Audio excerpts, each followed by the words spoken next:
Hoje estreia mais uma playlist aqui no canal da Bela, chamada Livros que Mudaram a Minha Vida. E eu vou começar pelo último livro que eu li, esse daqui, How to Change Your Mind, do Michael Pollan, esse ator que eu amo, um jornalista americano que escreve muito sobre comida, sobre alimentação, e ele surpreendeu todo mundo com esse último livro dele, que ele fala sobre os psicodélicos, né? E essa nova onda dos psicodélicos na ciência, né? Que está retornando com força, e como essas drogas, essas substâncias, melhor dizendo, podem ajudar na cura de doenças como depressão, alcoolismo, outros tipos de vício, doenças psicológicas em geral, e também como pode ajudar a gente a lidar melhor com a ideia da morte, principalmente pacientes terminais, como por exemplo pacientes de câncer e tal. Ele dá muitos exemplos no livro sobre esses casos. Então, a ideia do livro é essa, né?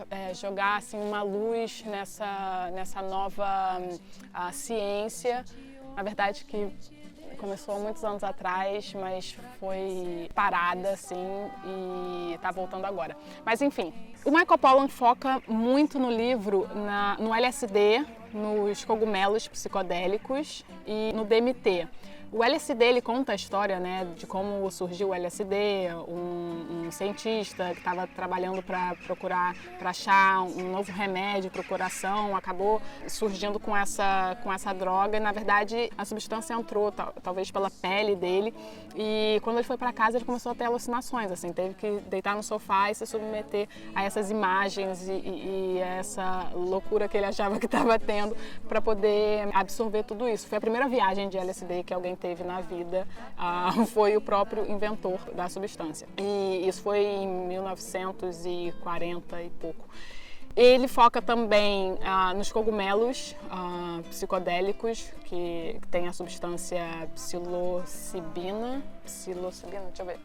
Exatamente, psilocibina, que foi, na verdade, os cogumelos psicodélicos, os cogumelos mágicos, enfim, eles são usados há muitos e muitos e muitos anos pela cultura mexicana, por exemplo, e foi um banqueiro nova-iorquino que foi até o México atrás desse cogumelo e levou isso para os Estados Unidos. E ele também foca muito no DMT, que é essa substância que é produzida na nossa glândula pineal na hora que a gente nasce, na hora que a gente morre, é uma substância natural do nosso corpo, mas que é feita sinteticamente, digamos assim. Não sinteticamente, mas eles recolhem das glândulas de um sapo e deixam, né, desidratar e viram um pozinho meio cor assim, caramelo, que você fuma normalmente. E ele conta da experiência dele com essas substâncias. Ele escreve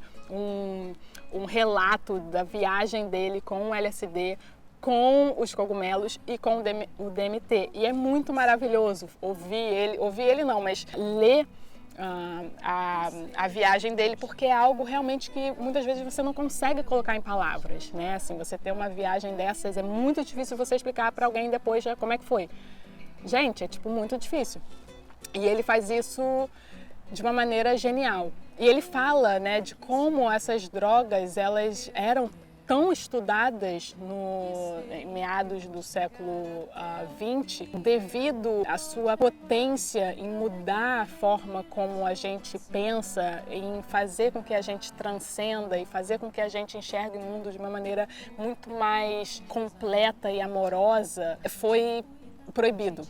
Né, foi proibido os seus estudos, tanto para medicina quanto o uso recreativo. Isso nos anos 70, 60, 70, foi banido. Assim.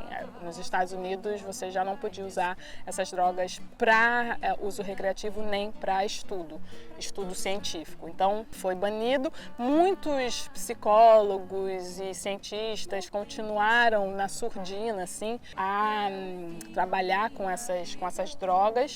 E há pouco tempo a ciência voltou a dar valor a essas substâncias para tratar esse tipo de doença. Então, assim, sem dar spoiler, o livro é basicamente isso, como os psicodélicos podem ajudar a gente, como pode ajudar a ciência, como pode ajudar a gente a nível individual e coletivo.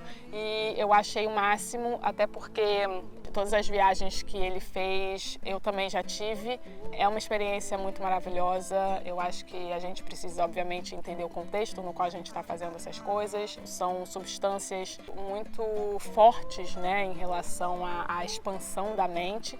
Eu acho que vale muito a pena ler o livro para entender todo esse processo e como essas substâncias podem ajudar a gente a viver num mundo mais em paz e amoroso, né? O famoso paz e amor. Se inscreva aqui no canal se você gostou, se você leu esse livro também, se você teve alguma experiência bacana para poder compartilhar, deixa aqui no comentário. E é isso, até o próximo livro.